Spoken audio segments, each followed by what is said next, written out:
Hi viewers.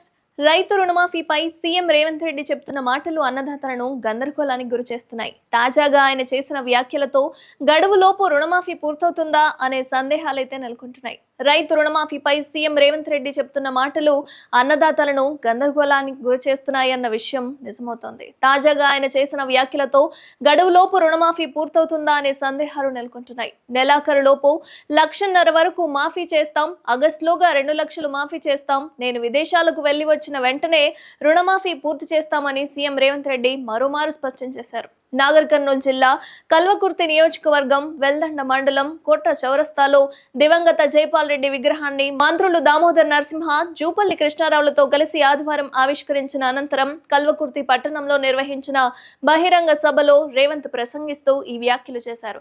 అయితే ఇప్పటికే రుణమాఫీపై రైతాంగంలో గందరగోళం నెలకొంది. 1,00,000 లోపు రుణాలన్నీ మాఫీ చేసినట్లు ప్రభుత్వం చెప్తున్నా దాదాపు సగం మంది రైతులు తమకు జరగలేదని అంటున్నారు. ఆగస్టులో తన విదేశీ పర్యటన పూర్తయిన తర్వాత 2 లక్షలు మాఫీ చేస్తామని చెప్పారు. అయితే మొత్తానికి తీరా అధికారంలోకి వచ్చాక ఆ తేదీ మారిపోయింది. మొదట్లో ఆ హామీని కాంగ్రెస్ సర్కార్ అటకెక్కిందన్న ప్రచారము జరిగింది.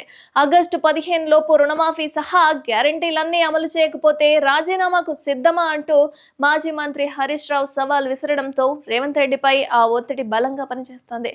దీంతో ఆగస్టు 15 నాటికి రుణమాఫీ పూర్తి చేస్తామని రేవంత్ ప్రకటించాల్సి వచ్చింది. పార్లమెంట్ ఎన్నికల్లో నిర్వహించిన అన్ని సభల్లోనూ ఆగస్టు 15 లోపు రుణమాఫీకి దేవుళ్ళందరి మీద రేవంత్ ఓట్లు పెట్టారు. తాజాగా కల్వకుర్తి సభలో మాత్రం ఆగస్టు 15 అని అనకుండా ఆగస్టులోగా చేస్తామంటూ నర్మగర్భపు వ్యాఖ్యలైతే చేశారు. దీని వెనుక ఏదో మర్మం ఉందన్న అభిప్రాయాలైతే వ్యక్తమవుతున్నాయి.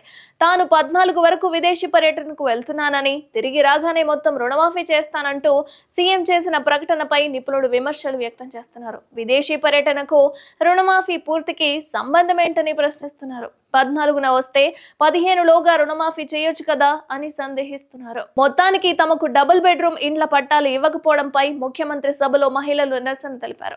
ఆదివారం జరిగిన సభలో నియోజకవర్గ అభివృద్ధికి 309 కోట్ల నిధులు మంజూరు చేస్తున్నట్లు సీఎం ప్రకటించారు. రేవంత్ రెడ్డి ప్రసంగం ప్రారంభం కాగానే డిమాండ్లతో కూడిన పేపర్లను ప్రదర్శించారు. పోలీసులు వచ్చి ఆ కాగితాలను మహిళల నుంచి గుంజుకున్నారు.